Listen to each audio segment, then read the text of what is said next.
తెలంగాణ ముఖ్యమంత్రి రేవంత్ రెడ్డిని హైకమాండ్ హఠాత్తుగా ఢిల్లీకి పిలిపించుకుంది. ఓవైపు కూల్చివేతల విషయంలో హైకోర్టు తీవ్ర ఆగ్రహం వ్యక్తం చేసిన సమయంలో హైకమాండ్ పిలవడంతో అందరూ ఏదో ఉందని అనుకుంటున్నారు.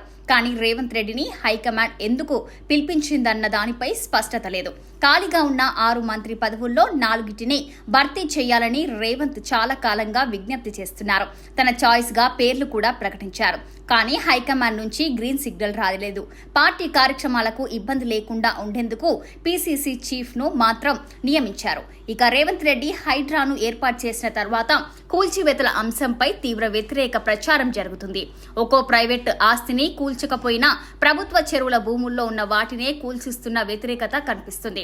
మొదట ఫామ్ హౌస్ లో నాగార్జున ఎన్ కన్వెన్షన్ కూల్చినప్పుడు అందరూ అభినందించారు. కానీ కబ్జాలు చేసిన కట్టి సామాన్యులకి అమ్మేసిన ఇళ్లను కూల్చివేస్తున్నప్పుడు వ్యతిరేకత వచ్చింది. ఆ కూల్చివేసిన ఇళ్లకు ప్రభుత్వ స్థలాలే అనుమతులు రిజిస్ట్రేషన్లు చేయడమే దీనికి కారణం. ప్రభుత్వమే రిజిస్ట్రేషన్ చేసి ప్రభుత్వమే కూల్చివేస్తే ఎట్లా అన్న విమర్శలు వచ్చాయి. హైకోర్టు కూడా ఆగ్రహం వ్యక్తం చేసింది. దీంతో కూల్చివేతలపై జోరు తగ్గించాలని సలహా ఇచ్చేందుకు హైకమాండ్ పిలుపునిచ్చిందని అంటున్నారు. రేవంత్ రెడ్డి దూకుడు పార్టీకి నష్టం చేస్తుందని సీనియర్ నేతలు ఫిర్యాదు చేశారన్న అభిప్రాయాలు కూడా వినిపిస్తున్నాయి. రేవంత్ రెడ్డికి మొదటి నుంచి హైకమాండ్ ఫ్రీ హ్యాండ్ ఇవ్వడం లేదు. సీఎం పదవి ఇచ్చినా సీనియర్లకు ప్రాధాన్యం ఇస్తున్నారు.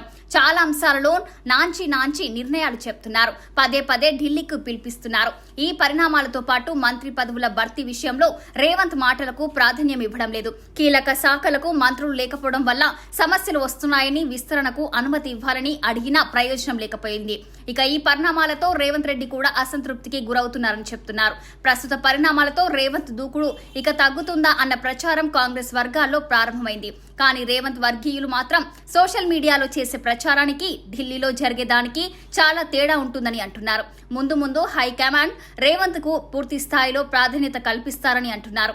మొత్తంగా తెలంగాణ పర్యటన తర్వాత రేవంత్ తీసుకోబోయే నిర్ణయాలలో ఉండే మార్పును బట్టి హైకమాండ్ నుంచి ఆయనకు ఎలాంటి ఆదేశం వస్తుందన్న దానిపై స్పష్టత వచ్చే అవకాశం ఉంది.